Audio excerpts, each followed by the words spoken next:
Empecemos con este tema muy importante, muy trascendente, ¿no? Como es la independización de predios. Y bien, y comencemos pues con la noción de lo que es predio. Si bien es cierto, ya quizás han escuchado en anteriores oportunidades, que estamos continuando acá un ciclo de estas charlas para ustedes como eh, ya casi profesionales de las carreras de ingeniería y arquitectura, de los cuales entonces trataré de centrarme en aspectos básicos, en explicar, ¿no?, sobre lo que conlleva y lo que implica la independización de predios en el registro, ¿no? Porque es un acto meramente registral, como ya lo vamos a tocar. Pero primero vamos a ver qué características tiene un predio, ¿no? Pues que es justamente la unidad funcional, como lo llaman algunos juristas, ¿no? Es la unidad del registro. Y el predio es la unidad inmobiliaria, en realidad. Es el espacio, el área de una superficie, ¿no? De un terreno, de una unidad que se concentra o que se incorpora en el registro, ¿no?, de manera ordenada, de manera sistematizada, teniendo ya sea la condición de esta área superficial, de esta unidad inmobiliaria, ¿no?, teniendo la condición, la naturaleza, ya sea de urbano o rústico. Pero esta unidad inmobiliaria que se incorpore en el registro a través de un acto, se llama la inmatriculación, ¿no?, es justamente la unidad sistematizada cuya inscripción se produce a través de una técnica denominada folio real, lo cual implica que cada unidad, así como lo denominamos al predio, ¿no?, cada extensión, como quieran, se va a inscribir en el registro, dando pie a una apertura de una partida registral. Es decir, cada predio que se incorpora al registro, ¿no?, ya sea por primera vez o ya sea mediante un acto de independización, ¿no?, va a generar o va a crear una partida registral. Y en esta partida registral, ¿no?, que ha dado pie a o que acoge a un predio, se inscribe mayoritariamente actos de naturaleza real. ¿Qué duda cabe, pues? Si vayamos a los derechos reales, tiene que verse implicado como el derecho de propiedad sobre la cosa denominada predio, ¿no? Pero no solamente se acogen mayoritariamente actos de naturaleza real, sino también de naturaleza personal y obligacional, y esto de manera excepcional. Pues cuando nosotros hablamos sobre actos de naturaleza real, podemos referir a la compra-venta, la hipoteca, ¿no? Y cuando nos referimos que de manera excepcional también se acogen, ¿no?, actos de naturaleza personal y obligacional, como son el contrato de opción, el contrato de arrendamiento, de reserva de propiedad o pacto de retroventa, entre otros. Y es que nuestro sistema registral se encuentra regido por un principio básico, un principio fundamental, que tiene que ver con el predio, que tiene que ver con la unidad inmobiliaria, y este es principio llamado, denominado, de especialidad. ¿Y a qué se refiere este principio de especialidad? Y es que por cada bien o persona jurídica se abrirá una partida registral independiente, es decir, individualizada, en donde se extenderán la primera inscripción o inmatriculación de aquellos como los actos o derechos posteriores relativos a cada uno. Cuando nos referimos a la primera inscripción o inmatriculación y nos referimos a cada bien, ¿no?, estamos refiriéndonos a un inmueble. pero también se inscriben las personas jurídicas. Y también se apertura una persona jurídica, se apertura una partida registral por cada persona jurídica. Pero también en el caso de las personas naturales, en este caso se apertura una partida por cada persona natural.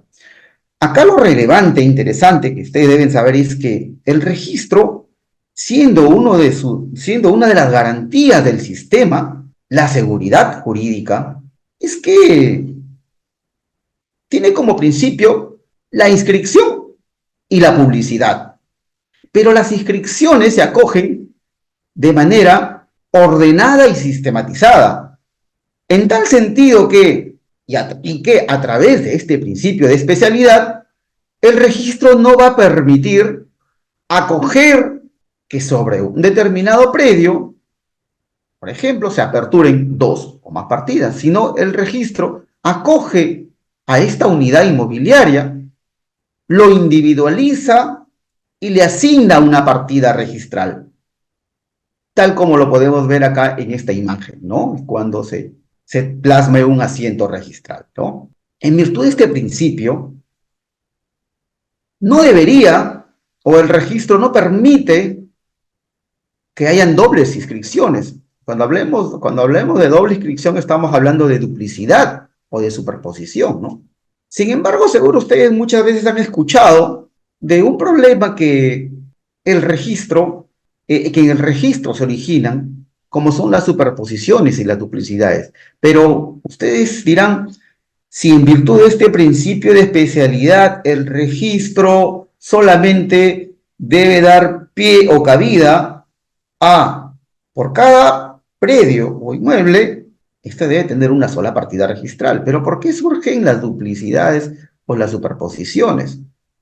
Y acá hay un antecedente histórico que brevemente los comentaré, ¿no? Porque es importante también que conozcan ello, ¿no? Actualmente quizás ya no, porque cuando se incorpora un predio al registro y se apertura una partida registral, obviamente que dentro de los documentos que exige la norma para justamente incorporar este predio al registro, necesitas planos, necesitas base gráfica, que justamente este derecho de propiedad que se va a amparar en el registro también tiene que estar debidamente delimitado, obviamente. Si no, imagínense, sería un caos, ¿no? Si el predio no se incorpora, además del titular, también debidamente delimitado, ¿no? Con una poligonal, con una base gráfica, planos georreferenciados, como así lo denomina la norma, entonces no se va a poder delimitar o individualizar en el registro uno de otros. Pero ¿qué sucede? Que no siempre se ha dado así. La creación del registro de propiedad inmueble data del año 1888 y desde su creación hasta el año 1989, fíjense ustedes, ¿no? ¿Cuántos años? No se exigía o las normas no establecían como requisitos que para inscribir un predio se necesite planos o información gráfica. Entonces esto ha originado, pues, todo a veces, estas anomalías que surgen ahora, como algunos los llaman, ¿no? Que dan pie justamente a las superposiciones o a las duplicidades, ¿no? Que obviamente el registro no pretende generar ello, pero como no se exigían planos, no se determinaban muy bien los planos. Algunos, si bien es cierto, sí alcanzaban, aunque sea un croquis o alguna forma de poder delimitarlo, pero muchos no. Entonces esa es una breve historia de por qué el registro actualmente, sobre todo en estos predios que datan con inscripciones muy antiguos, no tienen, ¿no? O no hay planos, no hay información gráfica. Y eso también tiene sus consecuencias, vamos a verlo más adelante. Justamente en el caso de estos actos de independizaciones.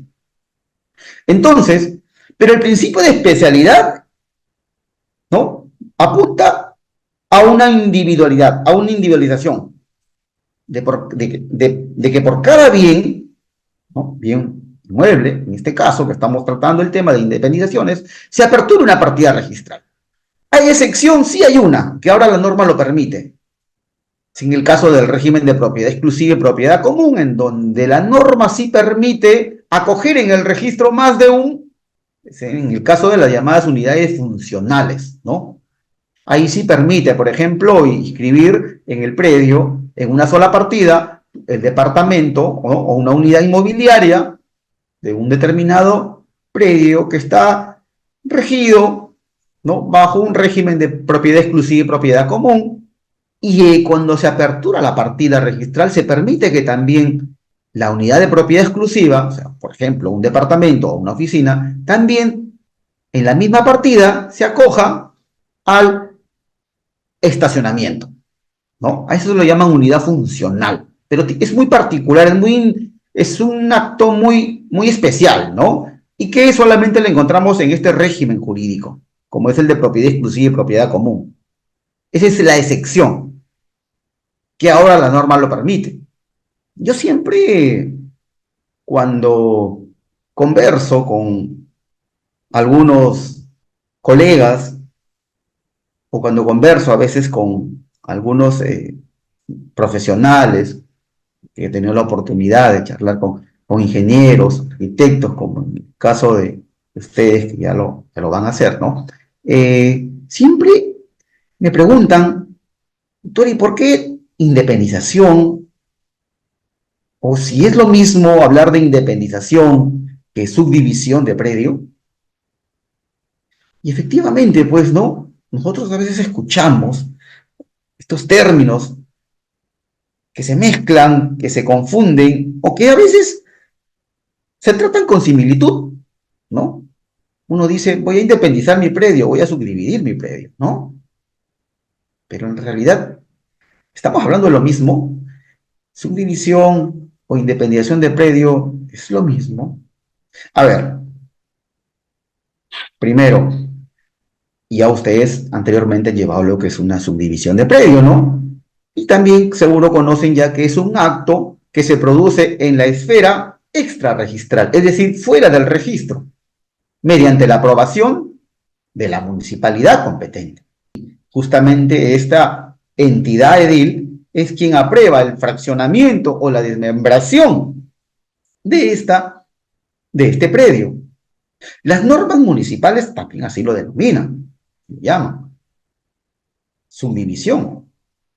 Y la ley 29090, quien es la norma que regula justamente, ¿no?, a todo este procedimiento de subdivisión de predios urbanos, porque por regla general, toda subdivisión de predio urbano, ojo, subdivisión de predio urbano, tiene que ser aprobado por la municipalidad. Es la entidad competente para poder para aprobar. Ahora, ¿hay una excepción a esa? Sí hay una excepción. El fraccionamiento de facto, es decir, o la subdivisión a consecuencia de una regularización de declaratoria de fábrica amparado en la ley 27157. En ambos casos, ¿no?, estamos hablando de una subdivisión, ¿no? Pero fíjense que la independización va más allá de ello.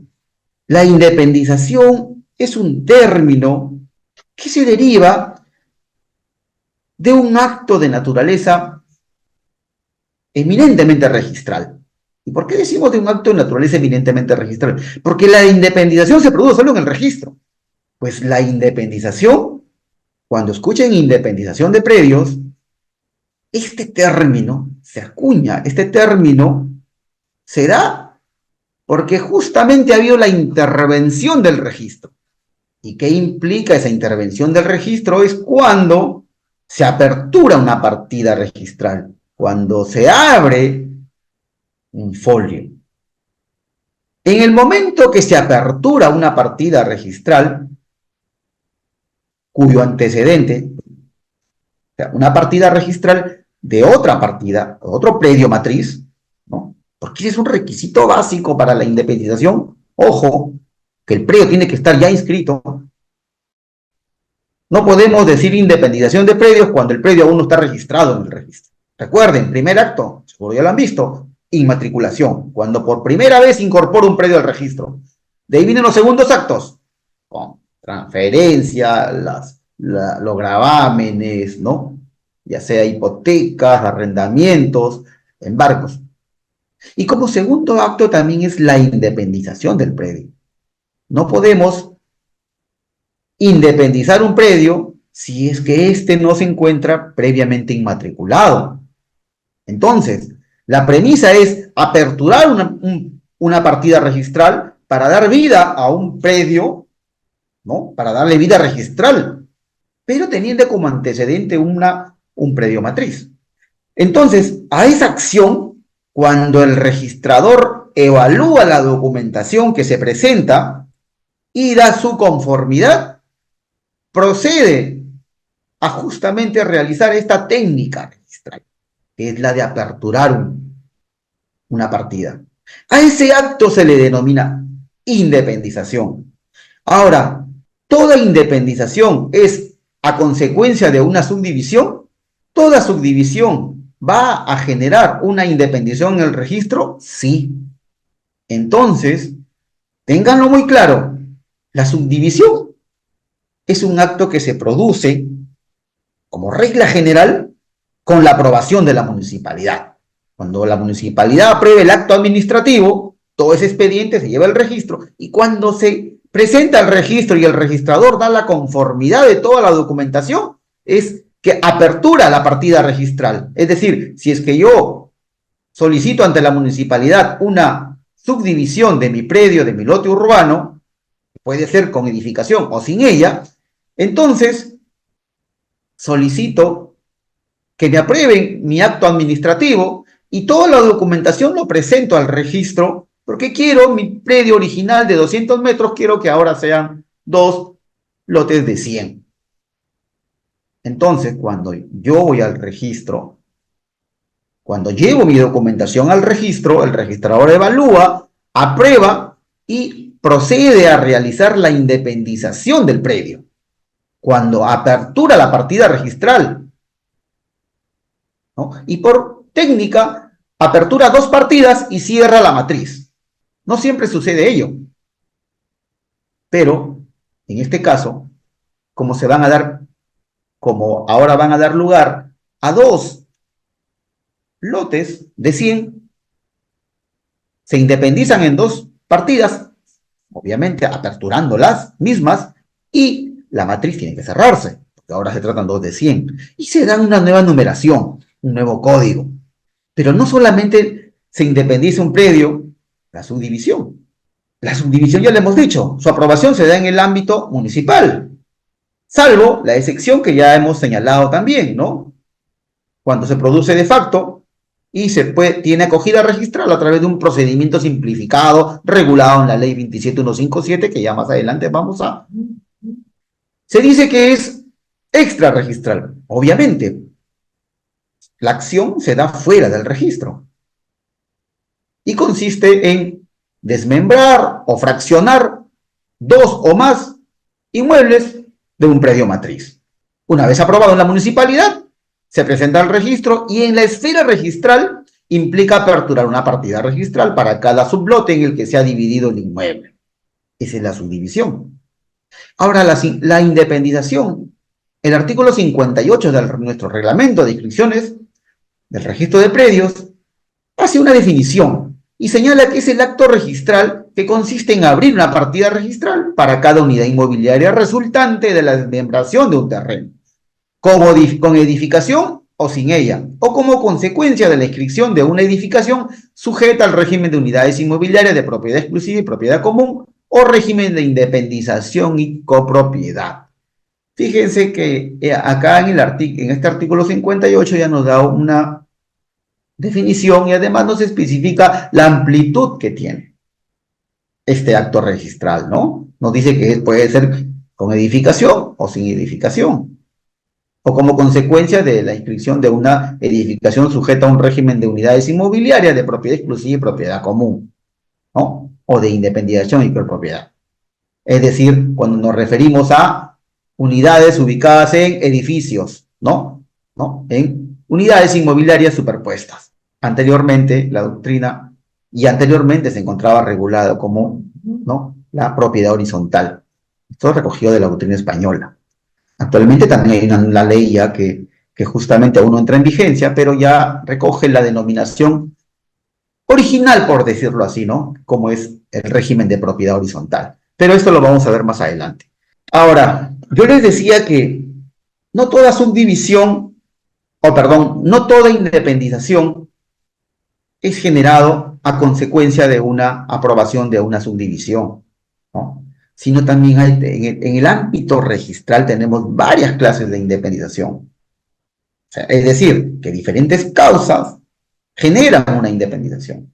Dentro de estas clases, por decirlo así, estamos numerando acá ya las más comunes, por decirlo así. En primer lugar, tenemos la subdivisión de predio urbano por autorización municipal. Luego tenemos la independización de predio urbano por regularización de edificaciones, ¿no?, que es la excepcionalidad que ya hemos manifestado antes y que más adelante también lo vamos a tocar, ¿no? También tenemos que la independización se genera a consecuencia de constituir un reglamento interno de aquellas unidades inmobiliarias sujetos a un régimen de propiedad exclusivo y propiedad común, como ya le hemos señalado anteriormente. Luego también tenemos la independización de predio urbano como consecuencia de las habilitaciones urbanas. También tenemos aquellas independizaciones que se generan de predios rústicos. Y acá quiero yo hacer un paréntesis de que también ustedes deben saber diferenciar las clases de la naturaleza de los predios. Estábamos hablando de predios urbanos y ahora yo les hago referencia a predios rústicos. Y ustedes quizás me dirán, ¿y dónde encontramos a los predios rurales? Bien, dentro de nuestra clasificación normativa señala que hay predios urbanos y hay predios rústicos.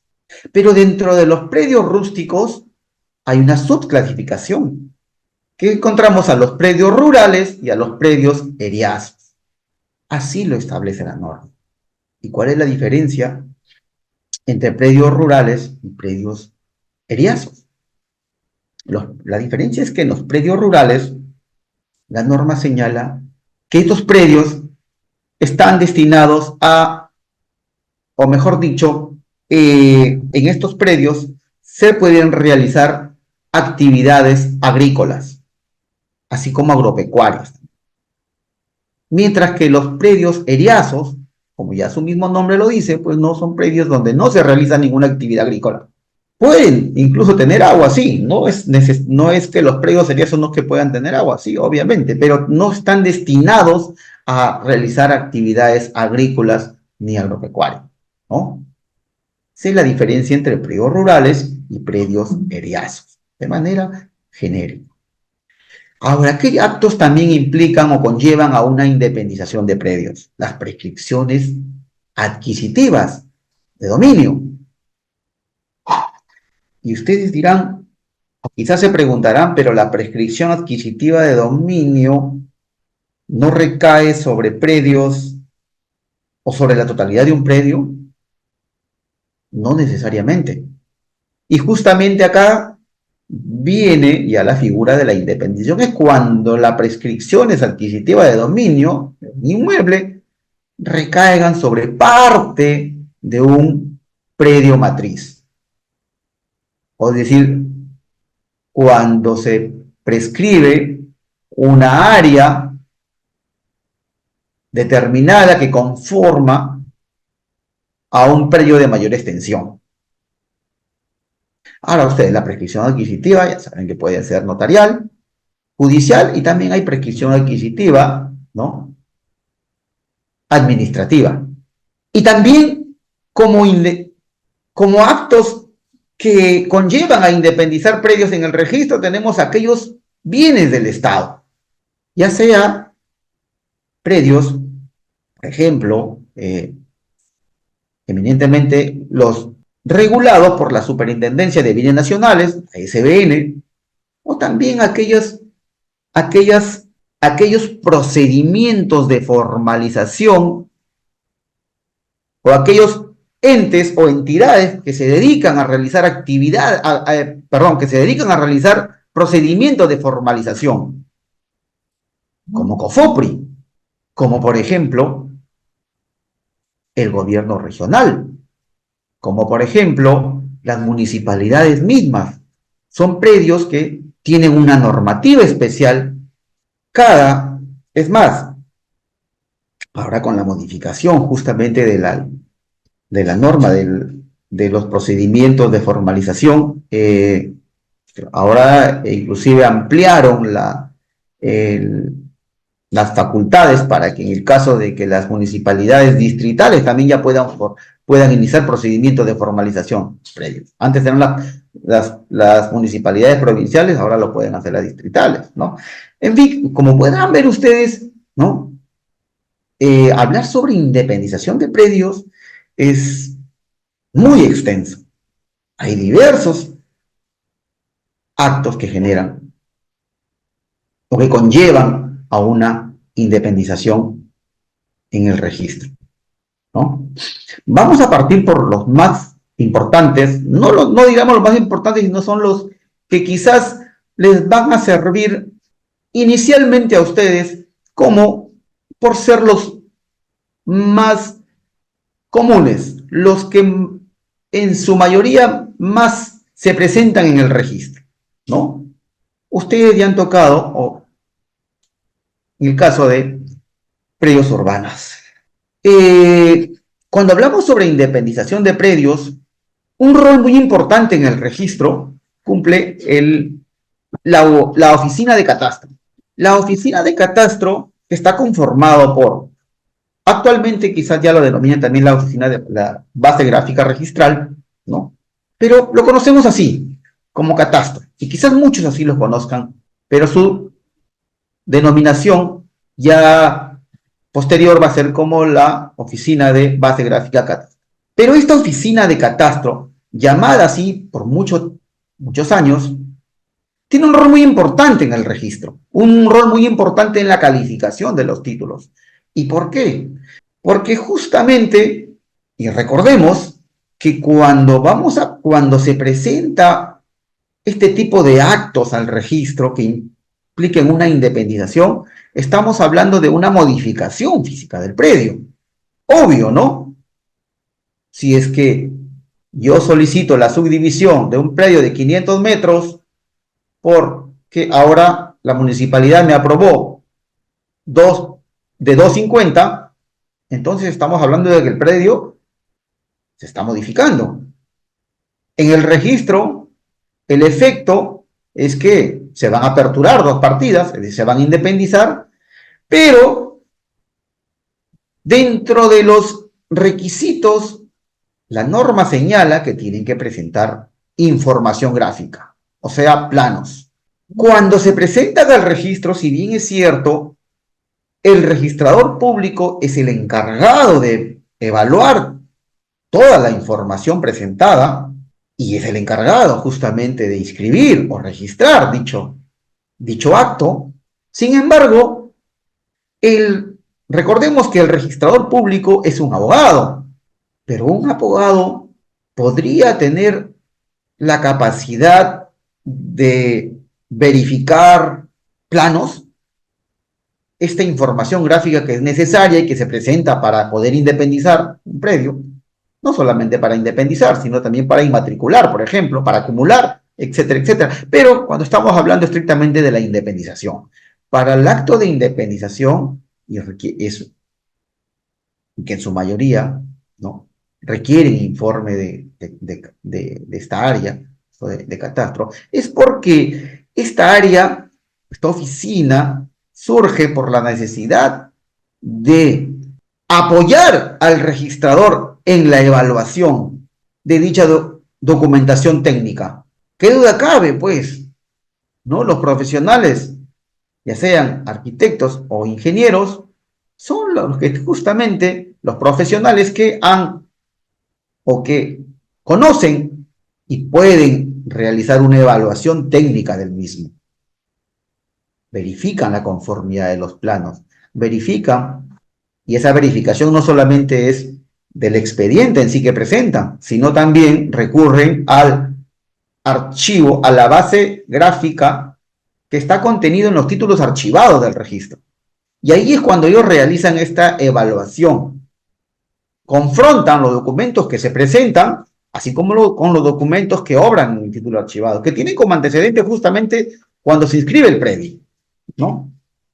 Y este informe que emite el encargado, el profesional encargado del área de catastro, es vinculante para el registrador. La jurisprudencia registral, ¿no? Ya hay un criterio uniforme, el cual lo plasmó en un precedente de observancia obligatorio, es decir, que tienen que tener obligatorio cumplimiento en la primera instancia. Cuando hablamos de cuando decimos el tribunal registral, es la segunda instancia. Entonces, en un precedente de observancia obligatorio, exactamente en el 10º pleno, señalan que el informe del área de catastro es vinculante para el registrador, pero siempre que se refiera a situaciones o aspectos meramente técnicos.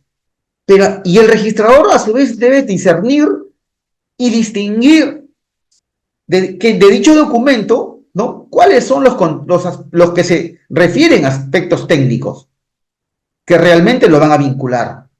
Por ejemplo, ¿qué sucede si presentan dentro de un acto de independización que se presenta al registro, también adjuntan un certificado de numeración de la numeración de finca, como se denomina, ¿no? Que es la numeración, la nueva numeración que se le va a dar al predio. ¿Qué es lo que pasa si también se adjunta ello? Y en el informe de catastro, una vez que han evaluado los planos, dan la conformidad de todo, sin embargo, señala el profesional de catastro en uno de sus pronunciamientos, dice, he evaluado que he verificado que el certificado de numeración de finca no contiene la firma del servidor o funcionario competente de la municipalidad. O que quizás también en su informe el profesional de catastro señale de que no se ha cumplido para la independización solicitada, no se ha cumplido con presentar los códigos de referencia catastral o el certificado negativo del mismo, el cual es un requisito de acuerdo a lo regulado en el reglamento de inscripciones del registro de predios, para el caso de subdivisiones de predios urbanos. El registrador evalúa y obviamente que no tome en cuenta ello, porque si nos percatamos, esto ya vendría a ser un requisito legal. Si bien es cierto, el profesional de catastro ha señalado en su informe, pero el registrador puede tomarlo solamente como referencia. No podría trasladar, por ejemplo, ese informe al usuario. Él tiene que saber distinguir, tiene que saber que, por ejemplo, no es que por el contenido del informe que ha emitido el profesional, él tiene que evaluar y, de ser el caso, observar faltándose requisitos. No, ese es un aspecto que meramente le compete al profesional, en este caso al registrador, quien tiene la labor de verificar la legalidad de los documentos. Hay una directiva, la 004-2020, emitida por la Dirección Técnica Registral, ¿no? Es una entidad, por entidad de la SUNAR, el cual señala en uno de sus, exactamente en el artículo 7.11, qué actos requieren informe previo del área de catastro para acceder a su inscripción. Señala las inmatriculaciones, las acumulaciones e independizaciones de predios que no provienen de lotizaciones o habilitaciones urbanas inscritas. Ojo con ello. También hace referencia a inscripción de perimétricos y lotizaciones de posiciones informales por entidades con facultad de saneamiento, así como también rectificación, modificación, delimitación o determinación de áreas de interés y medidas perimétricas de predios inscritos, ¿no? En esta directiva señala qué actos presentados en el registro necesitan obligatoriamente que se pronuncie el área de catastro, ¿ya? ¿El registrador podría obviar ello? ¿Podría hacerlo? Sí, podría hacerlo. Pero las consecuencias son muy malas para o serían muy malas para el registrador. Hay normas que el registrador debe cumplir, como por ejemplo esta directiva, como por ejemplo el artículo 11 del reglamento de inscripciones del registro de predios, en el cual también señala, ¿no?, que necesariamente debe contener, en el caso de modificación física de predios, debe tener un informe previo del área de catastro. De que no podría tomarlo, no podría tomarlo en cuenta, pero está faltando a primer lugar, está faltando a la normatividad registral, el cual obliga a realizar dicho acto previo, que es elevar el título al área de catastro. Y en segundo lugar, también hay un tema de ética, ¿no? Bien. Hay un pronunciamiento del Tribunal Registral que quiero compartir acá sobre el caso de una subdivisión de predio, ¿no? Esta es una jurisprudencia reciente del año pasado, el cual tiene como sumilla y señala que la subdivisión de un predio que tiene como antecedente una lotización es un acto que no requiere informe previo del área técnica conforme a lo establecido en la directiva 004-2020, ¿no? La DTR. De haberse emitido el informe, este no resulta vinculante para la calificación. Este es en la directiva 004. Y acá justamente cuando yo le decía ojo al literal B, ¿no?, la norma señala, esta directiva señala que en el caso de acumulaciones o independizaciones de predios que no provienen de lotizaciones o habilitaciones urbanas inscritas, requieren de informe. Pero los que sí provienen de lotización o de una habilitación urbana inscrita, no necesitan. Lo que sucede, esta jurisprudencia se da a raíz de un caso de que un registrador emite, se da el caso de una subdivisión de un predio, pero que tiene ya como antecedente que dicho predio ha sido independizado como a consecuencia de una habilitación urbana, de una aprobación de una habilitación urbana. Entonces, una habilitación urbana ya viene, ya, o los predios están debidamente ya delimitados, ¿no?, lotizados, lote, manzana, ¿no?, están ya debidamente individualizados en la base gráfica.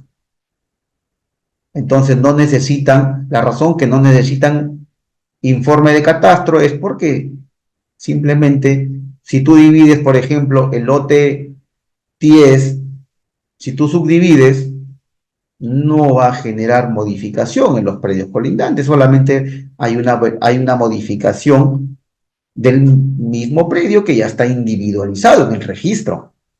¿Qué duda cabe que si un predio de 400 metros, si quieres independizar, ¿no?, uno de 300, el otro de 100, ya te viene con aprobación de la municipalidad, no necesitas ya remitir al área de catastro, porque ya el predio está debidamente ya individualizado en la habilitación, con la habilitación urbana. No hay modificación. Sí, hay una modificación del predio, que ya no va a ser de 400, sino de 300 y 100, pero que no va a alterar a la base gráfica respecto de los predios colindantes. Basta que se incorpore al registro, el catastro lo que haría es actualizar nada más que el predio ya no es de 400, sino de 200 y 100. Pero esto ya una vez inscrito, porque una vez inscrito, el catastro está con la obligación de actualizar su base gráfica, es decir, de dicha habilitación, ¿no? Entonces, esa es la razón por la que no es necesario. Pero a veces por la práctica, cuando llegan independizaciones, se deriva todo catastro. Y el catastro emite un informe, pero esto no debe tenerse en cuenta en función de esta directiva. Y la jurisprudencia registral así lo ha reiterado.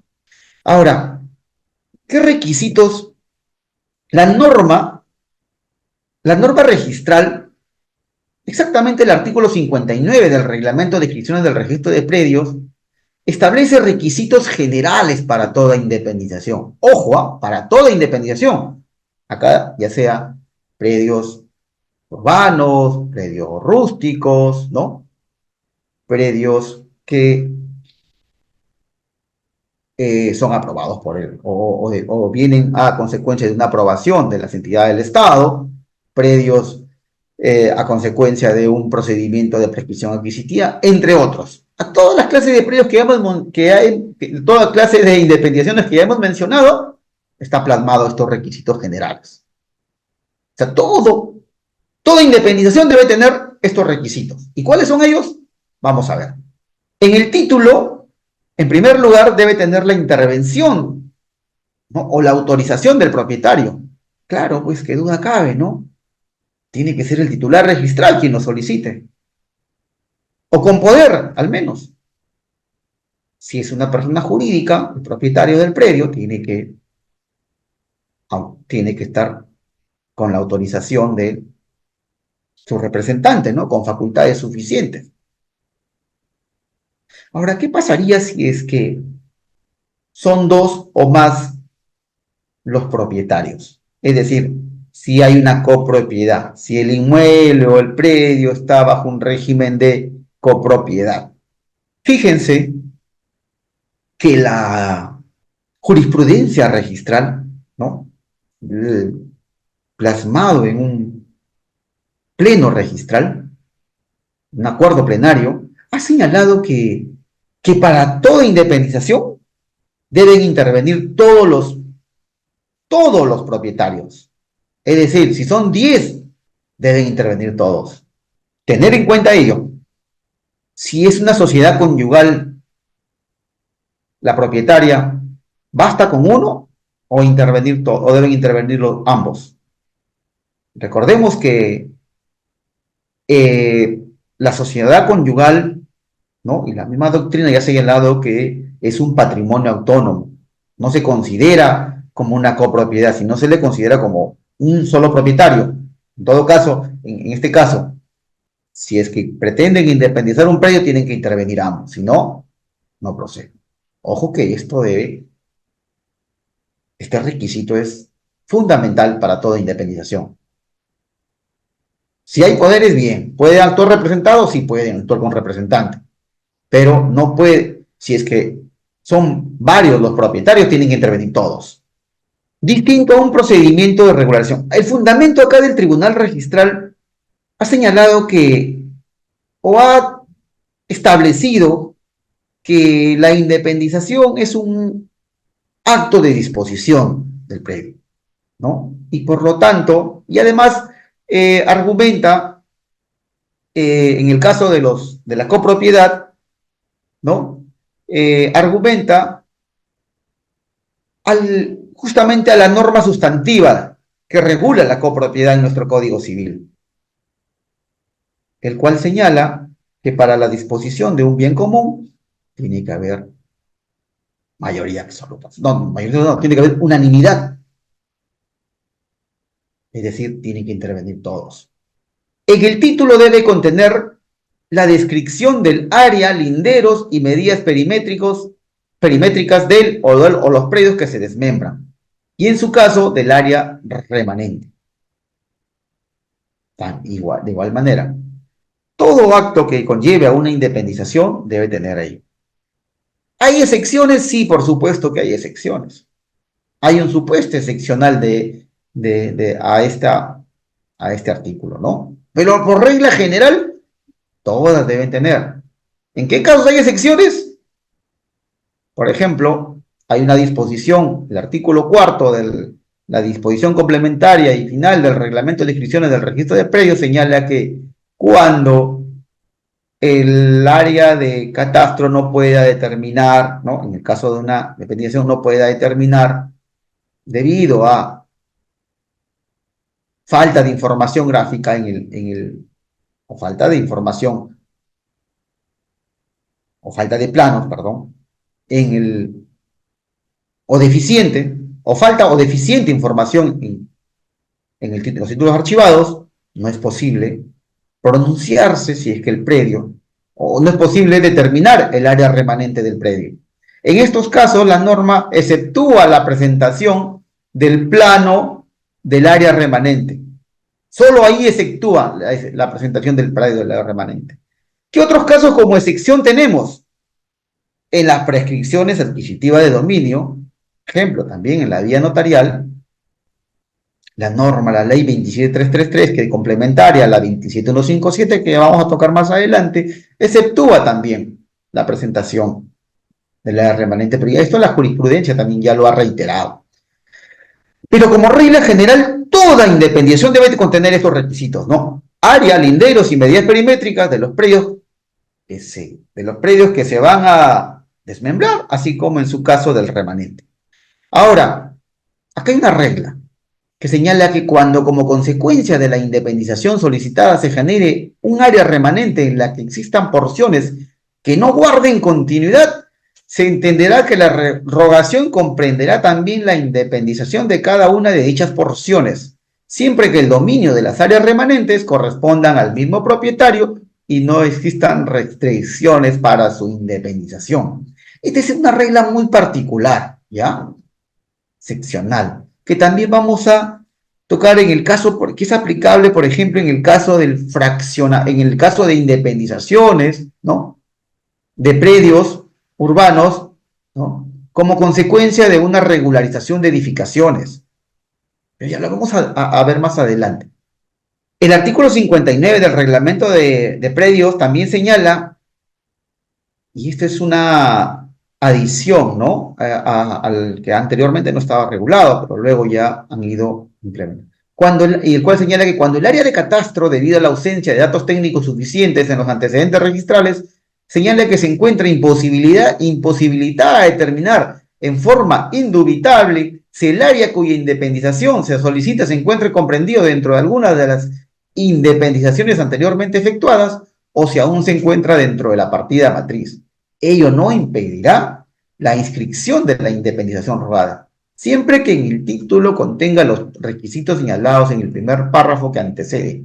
En este caso, el registrador independizará el área solicitada de la partida matriz sin necesidad de requerir plano del área remanente, siempre que la independización efectuada no exceda el área de la partida matriz de la cual se independiza. Este es un caso muy especial, muy particular, que también que es una excepción justamente, como podrán acá ustedes leer del texto, señala que en algunos casos no se requiere el plano de la remanente. En realidad, la jurisprudencia registral ha ido ya en varias casuísticas, en varias situaciones, varios casos que ya se han dado en títulos, en el cual cuando llegaban al registrador, sucede que el registrador inmediatamente remitía al área de catastro. Pero a veces el área de, como ya hemos señalado, ¿no? Por eso es muy importante lo que yo les he señalado inicialmente sobre el tema de la falta de información gráfica, que es lo que ha ocasionado mayormente en el registro ese problema de la falta de información gráfica de aquellos predios de inscripciones antiguas, ¿no? O que tienen data de inscripción antigua. Es que justamente antes no se como requisito no se contemplaba para la inmatriculación de predios, ni para la independización. Recién a partir del año 89, a través de un decreto supremo 002-89-IUS, ¿no? Es que recién se permite, o se exige, mejor dicho, que aquella persona que quiera incorporar, independizar un predio, incorporar o independizar un predio en el registro, tiene que tener planos catastral, señor, ¿no? Entonces, todo este antecedente histórico, pues, ha generado estas consecuencias. Pero la jurisprudencia registral, y que ahora se encuentra plasmado en este último párrafo del artículo, ya ha ido desarrollando todas esas casuísticas. Ha dicho, oye, miren, estos casos, pues, ¿qué culpa tiene el usuario de este error, de esta situación anómala que sucede en las partidas registrales que no tienen base gráfica o que no tienen información suficiente para que el área de catastro pueda determinar si de esa misma partida matriz ¿cuántos predios ya se han independizado? Es difícil, ¿no? Y a veces hay predios de mayores, de grandes extensiones. Predios que están inscritos y que contemplan varias extensiones de terreno. Y que de esa área, de esa propiedad, de esa extensión matriz, se han ido independizando. Pero a veces no es posible ver exactamente cómo quedaba el predio. Hay muchos predios que quedan así como un queso, que todos independizan, pero como antes no se requería ese requisito de planos, si han independizado antes del 89, no bastaba con presentar planos. Entonces, se independizaba, pero no se sabía dónde estaban. Justamente esa es la razón de este artículo. Pero dice que esta situación anómala que sucede en las partidas registrales, no en todas obviamente, pero en algunas que son de data de inscripción muy antigua, pero esto no va a perjudicar al usuario. Esto no va a permitir observar o no permitir que se inscriba su independización. Se inscribe. Y en algunos casos, cuando no haya área remanente, sí, tampoco se exige el plano del mismo, sino basta solamente del plano que adjunte el plano de independización. Pero eso sí, pone acá al final algo muy claro. Siempre que esta independización que se solicite no exceda el área de la partida matriz. Ojo nada más a eso. Y eso, si bien es cierto, a veces el área de catastro no lo puede determinar, pero aritméticamente uno sí puede ver de la partida. El artículo 60 del Reglamento de Inscripción del Registro de Predios señala cuáles son los requisitos para independizar predios urbanos. Y aquí tenemos, bueno, este tema ya lo han visto, creo, anteriormente, pero es bueno brevemente recalcarlo, ¿no? En primer lugar, la norma exige, ojo que cuando hablamos de independización, y miren acá el término que utiliza la normativa registral, ojo porque esta es la normativa registral, es el reglamento de inscripciones del registro de predios. Entonces, recordemos que cuando, si bien es cierto, una subdivisión, ¿no? Se produce fuera de la esfera registral, o sea, fuera del registro, la aprueba la municipalidad, pero cuando ya se presenta al registro, acá en el acto que se origina en el registro, cuando se inscribe es la independización de predios urbanos, ¿no? Por eso que señala acá el término también el reglamento independización de predios urbanos, requisitos, ¿no? ¿Cuáles son ellos? Primero dice que es el formulario único de habilitación urbana, el FUJU, anexo F y el plano municipal de subdivisión y planos debidamente sellados y visados, ¿no? Por la municipalidad, además que debe contener ya lo que hemos visto en los requisitos de toda independización. Siempre se precise áreas, linderos y medidas perimétricas de cada uno de los predios resultantes.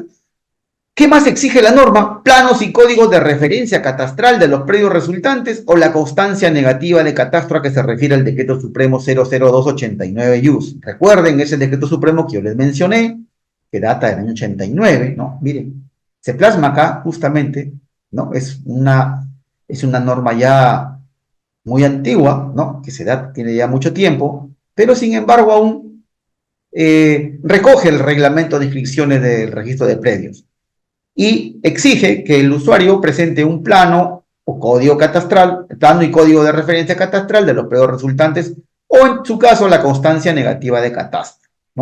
¿Qué más exige la norma?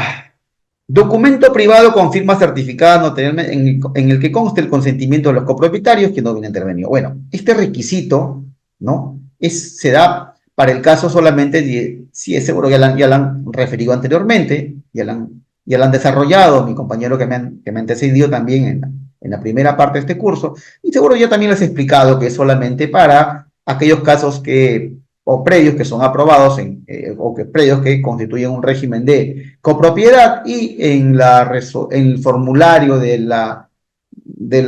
que aprueba la municipalidad no constan todos los copropietarios. En todo caso, esto puede ser salvado mediante un documento privado, ¿no? Adicional con firmas certificadas. Si, por ejemplo, son 5 los copropietarios y en la municipalidad solamente, en el formulario de la municipalidad solamente aparece uno, con este documento los otros 4 pueden dar consentimiento. Recordemos, regla número 1 para independizar predios, todos los propietarios tienen que intervenir. Pero bueno, en realidad anteriormente no estaba regulado así, no exigía o no contemplaba la norma. Y esto daba origen a observaciones muy, muy recurrentes. Y lo peor es que tenían que ir a la municipalidad porque antes el requisito era la resolución municipal y tenían que ir a hacer otra vez otro trámite a la municipalidad para que en el formulario o en la resolución municipal aparezcan todos los copropietarios. Imagínense ir otra vez, imagínense el proceso que ha pasado este propietario para que le autoricen una subdivisión en la municipalidad, que el registro lo observe e ir nuevamente a la municipalidad. ¿Cuándo acabaría todo su procedimiento de inscripción? Para ello, la norma, con un muy bien criterio, y esto a consecuencia también de múltiples jurisprudencias, de criterios uniformes del Tribunal Registral, que ya son plasmados acá en el reglamento, el cual señala que basta con adjuntar un documento privado, ¿no? Basta con adjuntar. Luego, seguro también ya les han explicado que si bien es cierto, la norma acá señala que hay un formulario único que debes presentar el FUJU o el anexo a F, pero si es que el usuario presenta la resolución municipal, no debería observarse, ¿no? Ya esto es un criterio del Tribunal Registral, también plasmado en múltiples resoluciones, que el Tribunal Registral, acá está, justamente, sobre ese tema. Acá hay una resolución, ¿no? Que es reciente, señala que, y fíjense acá en la sumilla, dice, el requisito del FUJU y el anexo F para la subdivisión de predios urbanos, previsto en el artículo 60, que ya hemos leído, es un requisito mínimo, por lo que los efectos formales advertidos en su presentación no impiden la inscripción rogada cuando también se presenta resolución municipal que apruebe el trámite administrativo, por ser un instrumento de mayor formalidad, en aplicación de un acuerdo plenario aprobado en el pleno del Tribunal Registral. Asimismo, dice que para la subdivisión debe acompañar los planos y código de referencia catastral. Bueno, eso ya lo hemos señalado. Entonces, cuando hay resolución municipal, no.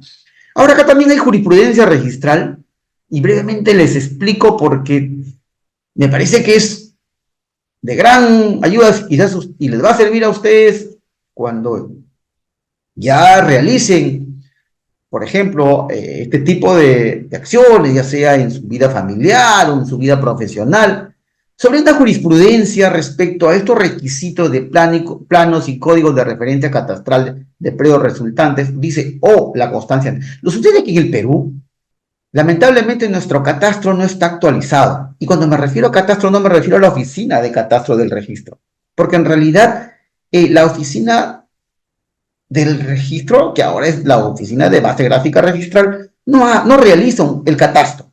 El catastro lo realizan las entidades cuya función es justamente ir y verificar el predio in situ, es decir, ir al predio y realizar un levantamiento topográfico, un levantamiento catastral, ¿no? Eso la oficina de catastro no lo realiza. La oficina de catastro solamente verifica documentos que presenta. No hace visita, no visita el predio. ¿Sí? Pero los entes, ¿no? Generadores de catastro, sí, ellos tienen que ir y hacen al mismo predio y hacen un levantamiento catastral. ¿Ya? Pues bueno, lamentablemente en nuestro país no hay, o en su mayoría, déjenme decirles que no hay códigos. Los planos no están identificados con códigos catastrales, ¿no? Creo que actualmente solo San Isidro en Lima tiene el centro de Lima también, creo, y por ahí alguna que otra, algo de 7 entidades municipales en otras ciudades. Bueno, yo lo que sí recuerdo es que acá en Trujillo, me sorprendió, Trujillo Casagrande, por ejemplo, ¿no? Acá en la provincia de Trujillo, perdón, en el departamento de la Libertad, en la provincia de Ascope, hay un distrito, Casagrande, el cual sí está catastrado todo, sus predios, ¿no? Pero esos, y me sorprendió, pero es muy pequeño. Pero en su mayoría, no, solo creo que 8 municipalidades a nivel nacional, imagínense, están catastrados. O sea, tú vas a la municipalidad y pides código catastral, nunca te lo dan. No hay catastro acá, no hay código catastral, te dan una constancia negativa. Y a donde yo voy es a esto. Bueno, en primer lugar, también tengo un tema muy particular con esto de la presentación de estos planos y códigos de referencia catastral cuando se trata de subdivisiones aprobados en la vía municipal. ¿Por qué tenemos que exigir planos y códigos de referencia, más allá de la norma? ¿Por qué tenemos que exigir cuando yo creo que si esto es aprobado? A ver, ¿quiénes expiden los planos y códigos catastrales o las constancias negativas? ¿Quién es el ente de predios urbanos, estamos refiriendo, ¿no? ¿Quién es el ente encargado? La municipalidad. Y si yo voy a ellos y tramito una subdivisión municipal, otra vez tengo que ir a hacer un trámite y pagar por códigos catastrales, por mis planos, y ahora que en su mayoría son constancias negativas. ¿No debería en la misma municipalidad, cuando hace una subdivisión, consignar en su resolución o ¿no? en los documentos que aprueban este acto administrativo y señalar si el predio tiene catastro y consignar su código? Y como en su mayoría no los tiene, indicar que no tienen. Y nos evitaríamos de presentar este requisito. Pero bueno, eso es un tema que yo lo dejo ahí, nada más.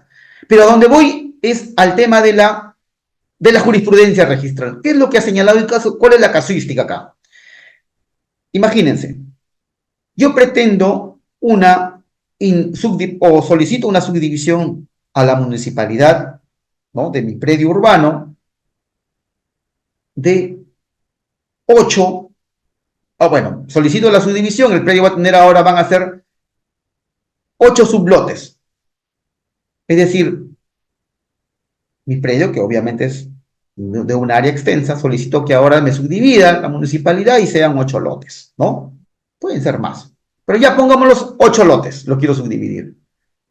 Como ya les expliqué, la mayoría de municipalidades en el Perú no tienen, los predios no están catastrados. Lo que corresponde emitirte es la constancia negativa de catastro. Pero si se fijan acá, la norma señala esto: planos y códigos de referencia catastral de los predios resultantes, ojo a ello, o la constancia negativa de catastro. La primera instancia ha interpretado literalmente lo que dice la norma. Oye, si son 8 predios resultantes, tráeme las 8 constancias negativas de catastro. Tienes que presentar cada constancia, ¿no? En primer lugar, estamos en el hipotético caso que no hay códigos catastrales. Es un predio de una municipalidad, por ejemplo, de Trujillo, y no hay catastro, me da constancia negativa. Pero como acá la norma te dice de los predios resultantes, tienes que traérmelo de los 8. El tribunal registral, con un muy buen y acertado criterio, ha establecido que no es necesario que se presenten los 8. Basta con uno, basta con de un solo sublote. Y tengan en cuenta esto, por un tema de tiempo, disculpen, no he traído las resoluciones, pero lo pueden encontrar, es un criterio ya reiterativo, ¿no? Sucede que, y le digo un tema de tiempo, que yo estoy de vacaciones, pero bueno, en mis vacaciones, en este mes de vacaciones me han programado justo dictarlo y no he tenido el tiempo, como se entiende, pues, de tener esta resolución, que lo tenía a la mano, pero ya no me dio el tiempo de poder plasmarlo acá. Pero esta jurisprudencia registral deben tenerlo muy en cuenta. Señala que no necesitas, por ejemplo, que sean 20 sublotes, no necesitas traer de los 20 sublotes, basta la constancia negativa de uno solo. Y eso me parece muy importante. ¿Cuánto cobra la municipalidad por cada constancia? Además que esta constancia negativa, para que te diga, no, no hay. Si te dice que no hay en ese sublote, se entiende pues que todos los otros sublotes de dicho predio remanente no van a tener. Excelente el criterio del tribunal registral, y además esto ayuda, ¿no? Qué duda cabe, al bolsillo del propietario, porque ya no va a pagar por 8 o 20 constancias negativas, sino basta solamente una. Eso es muy importante, que yo quería recalcar. Bueno, luego tenemos la resolución municipal. La norma señala que en el caso de que la resolución municipal autoriza la subdivisión de predios configurados tipo quinta, es decir, predios que, que para tener el acceso a la vía pública necesitan de un pasaje de acceso, ¿no? La norma señala que tiene que inscribirse el reglamento interno de propiedad exclusiva y propiedad común. Imagínense en esos predios tipo quinta, que sean el caso que les he puesto, el caso hipotético, los 8. Solo 2 Doctor, tienen acceso a la vía y los otros 6 doctor, restantes no lo tienen, ¿no? Solicitas al registro, te van a pedir acaso la constancia negativa, no, solamente basta con presentar de uno solo. En estos casos, la norma señala que doctor Esquivel, disculpe, tenemos 5 minutos porque tenemos que entrar a los casos prácticos. 5 minutos ya, porque ya, ya, tenemos... muy bien, disculpen, ya está, avanzamos. Entonces, acá la norma señala que, como lo dije acá, el tema es muy amplio, pero trataremos rápidamente de llegar al tema de regularización de edificaciones. Acá señala la norma que debe presentar el reglamento interno, ¿no? Esto ya ha sido explicado. Esta jurisprudencia ya la hemos señalado. Acá está la independización por regulación de edificaciones, que es muy importante que ustedes acá sepan. ¿Por qué?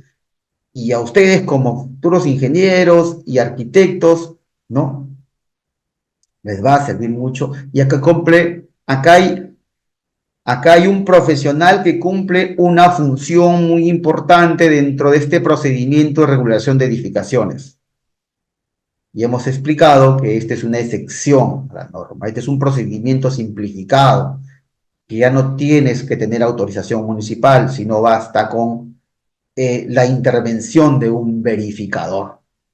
Y ahí es donde quiero llegar. El verificador responsable suple al ente edil, es decir, suple a la entidad municipal. El verificador es quien elabora el expediente. Seguro ya ustedes han también escuchado esta ley 27157, ¿no? El cual señala que se puede recurrir a un modo más simplificado para, primero, regularizar edificaciones, es decir, construcciones, ¿no? Que no obtuvieron o no fueron, o no, el propietario no pudo obtener su licencia municipal, porque la licencia municipal es el procedimiento normal, pero como no pudo obtenerlo, ustedes saben que eso es a consecuencia de nuestra sociedad, pues, ¿no?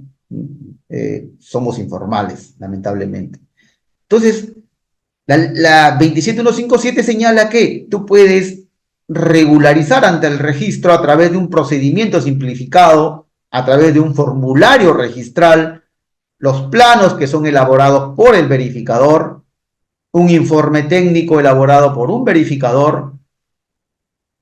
Anteriormente se requería los certificados de parámetros urbanísticos y edificatorios y ahora no. Basta con una declaración jurada por el verificador, el cual puedes acceder al registro, el cual puedes inscribir tu construcción, pero inicialmente la norma, la ley 27157, señalaba que eran hasta julio del año 99 para construcciones hasta esa fecha. Luego, con la ley 3830 se amplió el plazo y ahora puedes acogerte a este procedimiento de regularización aquellas edificaciones, ¿no? Que fueron terminadas de construir el 31 de diciembre del año 2016.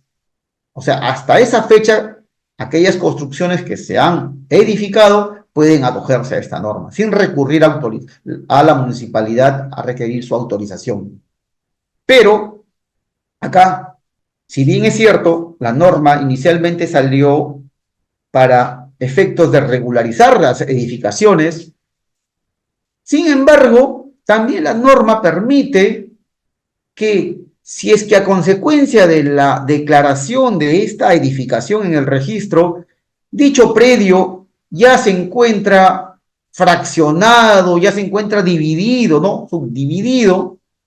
O sea, ya no se trata de una unidad inmobiliaria, sino de 2 o 3, o quizás más. Puedes acogerte también.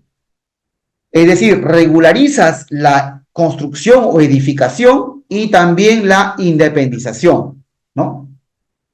Perdón, y la subdivisión, pero independizas en el registro. Repito, un formulario registral, planos, informe técnico, una declaración jurada del verificador. Y ustedes se preguntarán, oiga, pero si es que yo me acojo a esto, ya no voy a cumplir entonces, me salvo de cumplir los parámetros urbanísticos, ¿no? Porque en mi zona, la municipalidad me permite solamente subdividir lotes de 100 metros, pero como yo ya he construido 2 viviendas y mi terreno tiene 105, inicialmente tenía 100, bueno, tiene 150 metros, y yo he construido ya 2 viviendas, ¿no? De 80 y 70 metros. Entonces, me salvo ya de que la municipalidad del incumplimiento de los parámetros. Acá, repito, tiene o entra a tallar la función del verificador responsable, porque él efectúa una declaración jurada donde da conformidad si es que el predio ha cumplido con los parámetros urbanísticos a la fecha de la edificación, a la fecha de que se ha culminado la edificación, ¿no? Entonces, esa función del verificador es verificar, como su mismo nombre lo señala, pero también debe ser o debe tener aquella responsabilidad de señalar en el mismo formulario registral o en el informe técnico de que dicho predio, si bien es cierto, se está regularizando, se está subdividiendo, pero no cumple con los parámetros urbanísticos. Este incumplimiento contemplado por el verificador en el formulario se inscribe en el registro como una carga urbanística, ¿ya? Entonces, acá la función principal es del verificador. Es el rol muy importante.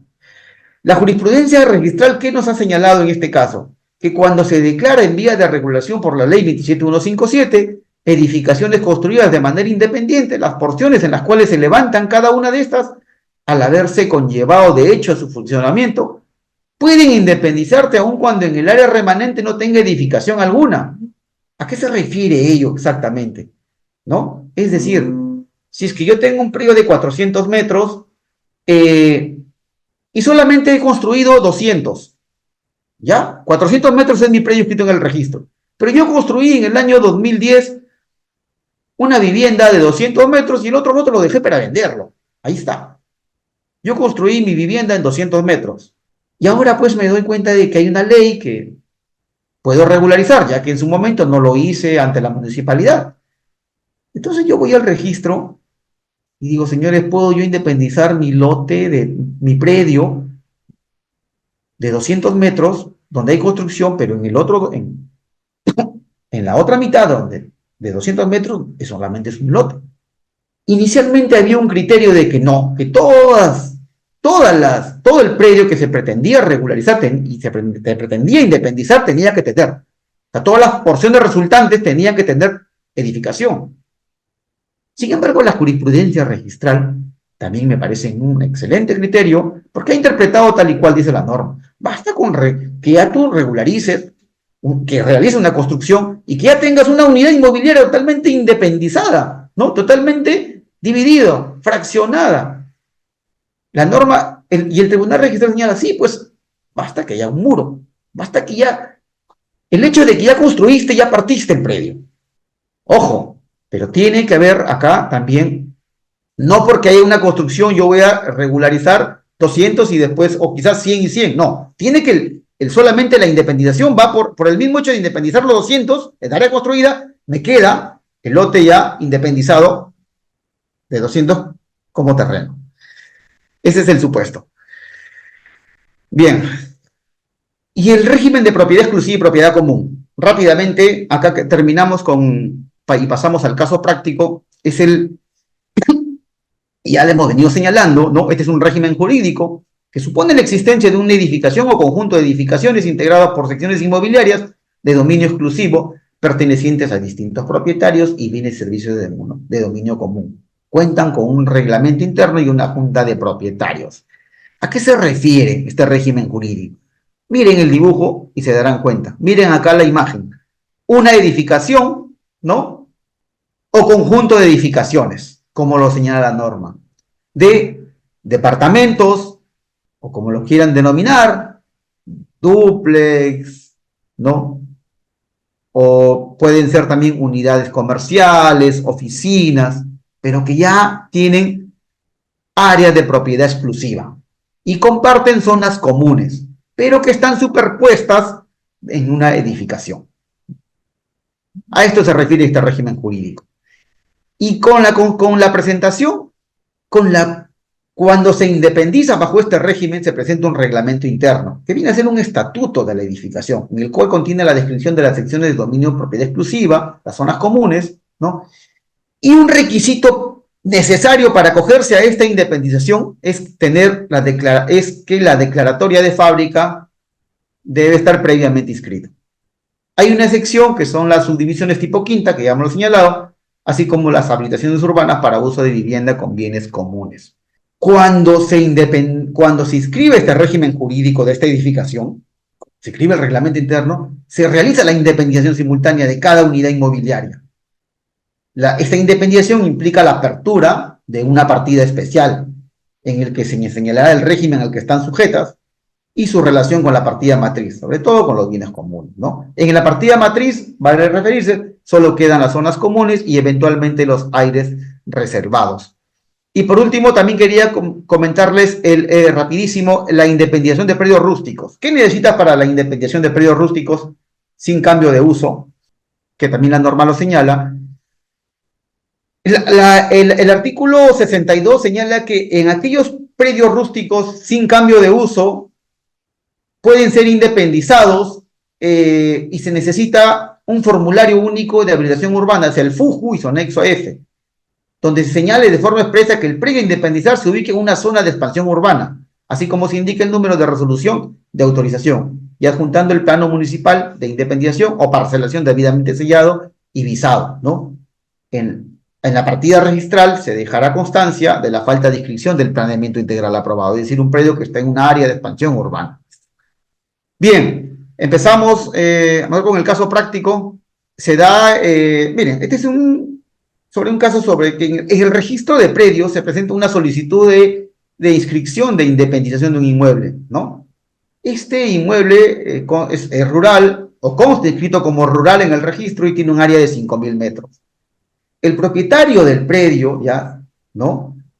Bueno, al ver que el mismo ya se encuentra en un área urbana consolidada, si bien es cierto el predio no está habilitado, pues en el registro aún aparece inscrito como rural, ¿no? Y una parte de dicho predio ya tiene construcción, ¿no? Con una antigüedad esta construcción del año 2015 y quiere escribir para fines de vivienda.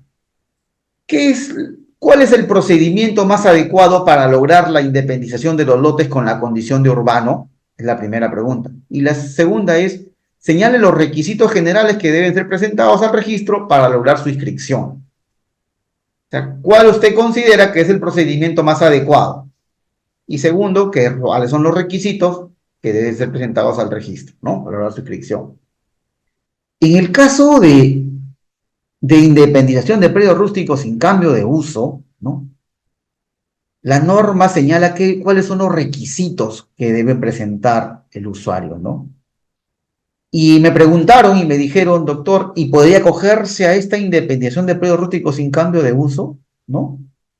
Porque en el ejemplo señalo efectivamente que está una zona urbana consolidada, es decir, en una área de expansión urbana, lo que exige acá la norma, ¿no? La independización sin cambio de uso de un predio rústico ubicado en área de expansión urbana, ojo, el predio cumple, se efectúa por el solo mérito del formulario único, el FU, ¿no? El formulario único de habilitación urbana, y su anexo F, donde se señale de forma expresa que el predio independizar se ubica en zona de expansión urbana, así como se indica el número de resolución, adjuntando también planos, ¿no? De independización o de parcelación, como señala la norma. Pero, claro, evidentemente estos planos tienen que estar firmados, visados, ¿no? Por el funcionario municipal. Bien, acá están los requisitos. Pero, ¿podrá independizarse un predio de 5.000 metros como en el caso planteado? Y es que acá me ha faltado, y como justamente me señalaba, me preguntaba, ¿no? Uno de los intervinientes es, si basta con estos requisitos para que proceda con la inscripción. Bueno, la norma registral recoge algunos requisitos que están regulados en la ley 29090, en el Reglamento Nacional de Edificaciones, que son las que básicamente regulan ¿no? O que también se encuentran contemplados para las municipalidades, ¿no? A efectos de realizar este tipo de, o aprobar este tipo de actos administrativos. Entonces, sin embargo, acá hay una situación que justamente en la ley 29090, así como en el reglamento nacional, señala que para estos casos el área mínima es de 1 hectárea. Así señala la norma, ¿no?, que regula a estos procedimientos llevados a cabo en la municipalidad. Porque recuerden, si bien es cierto en el registro se va a independizar, pero esta independencia viene aprobado por la municipalidad, ¿no? Los formularios tienen que ir ahí, la aprobación expresa de que se está independizando este predio, o parcelando, porque es un predio rústico. Pero bueno, entonces, pero la norma, pero en el reglamento no regula eso, no te dice, oye, mira, acá la norma tiene que decirte que es menor, no dice acá el área, pero obviamente que si se encuentra regulado en la ley 29090, así como en su reglamento, que el área mínima para independizar justamente estos predios rústicos en área de expansión urbana es mínimo 1 hectárea, ¿qué duda cabe que tiene que ver con ese dicho cumplimiento? Pero ¿qué pasaría si me adjuntan una resolución o un formulario, el FUJU y el anexo y sus planos visados con un área menor? ¿El registro podría cuestionar ello? Y ahí sí, en realidad la jurisprudencia registral no es muy uniforme en ese sentido, porque hay algunos criterios señalan que por tratarse ya de un acto administrativo, ¿no?, aprobado por la municipalidad, el registro tiene que escribirlo, pues la responsabilidad es que en la municipalidad el funcionario no prevé dicha situación, ¿no?, de no cumplir con dicha exigencia.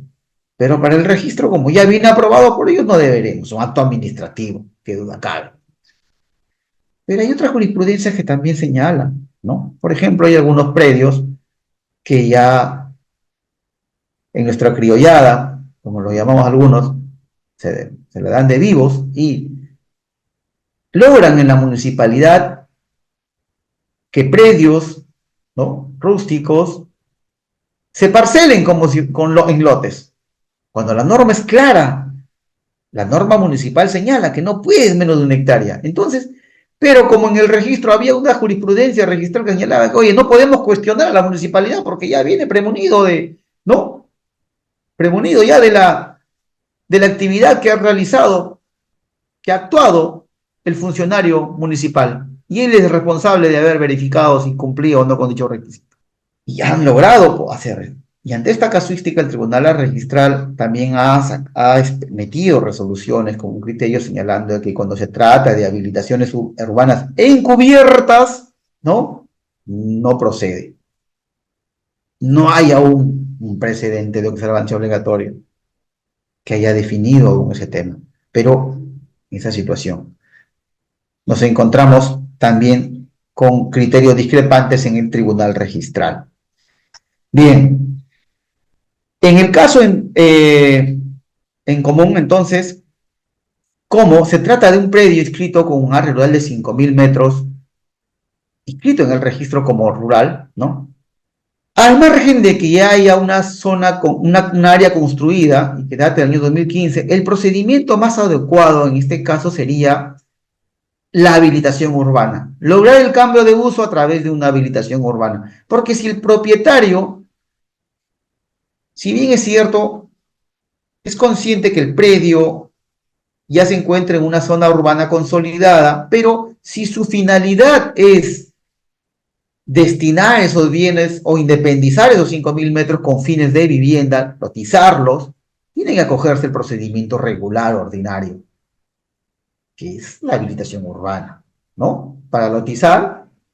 Pero, ojo, también acá el propietario, como ya tiene una construcción que data del año 2015 y está en una zona urbana consolidada, ¿no?, ¿podría acogerse al procedimiento de regularización de edificaciones? La respuesta es sí. Si bien es cierto, en el registro aparece. ¿Podría acogerse? Sí. A ver, la norma que señala que se pueden acoger aquellos predios en zonas urbanas o en zonas de expansión urbana o en zonas urbanas consolidadas que tengan una antigüedad de construcción del año 2015, hasta el 31 de diciembre del 2016, ¿no? Hasta con esto. Oye, pero en el reescrito, usted dirá, pero en el registro aparece como predio rural. Así pues, pero como predio rural. Pero recordemos que el predio está en una zona urbana consolidada. Entonces, pero la jurisprudencia registrada ha señalado, mira, a pesar de que en el registro aparece aún como rural o rústico, sin embargo, el predio, como ya está en un área o una zona urbana consolidada, sí puedes independizar, pero con la salvedad de que puedes independizar solamente o fraccionar el área construida, pero ya no puedes lotizar, sino puedes independizar el área construida, tu vivienda, y el otra área resultante sería todo el resultante del área del terreno, ¿no? Que ya no puedes hacerlo. Pero puedes acogerte, sí. ¿Y qué bastaría para que te acojas? La jurisprudencia registrada y un precedente observante obligatorio señala que en estos casos sí podrías acogerte. Sí podrías acogerte adjuntando algún documento, dice, de la municipalidad que te acredite que el predio está en una área se trata de una zona urbana consolidada, una zona de expansión urbana, ¿no? Entre otros documentos, la jurisprudencia señala que puede ser el certificado de parámetros, también señala el certificado de zonificación y vías, pero también señala otros documentos. La jurisprudencia también ha señalado, por ejemplo, planos visados, porque la visación implica de que la municipalidad, al visar tus planos, ha asumido competencia, ¿no? Ha entendido que el predio está bajo su ámbito de competencia. Entonces, como proviene de un acto administrativo, bastaría también con eso. Pero no es restrictivo. Dice otros documentos que acrediten. Basta con cualquier documento de la municipal, pero que te acredite que el predio está en una zona urbana consolidada y podrías, pues, acceder, ¿no? Los requisitos ya lo sabemos, en el caso de la habilitación urbana, que es el procedimiento normal o regular, tendría que requerir autorización de la municipalidad, y en el caso de, si quieres acogerte el procedimiento de regularización, ya saben, primero, un verificador inscrito en el registro, verificador común, quien debe elaborar todo el expediente, incluido el formulario registral, el informe técnico, los planos, ¿no? La declaración jurada. Muchas gracias.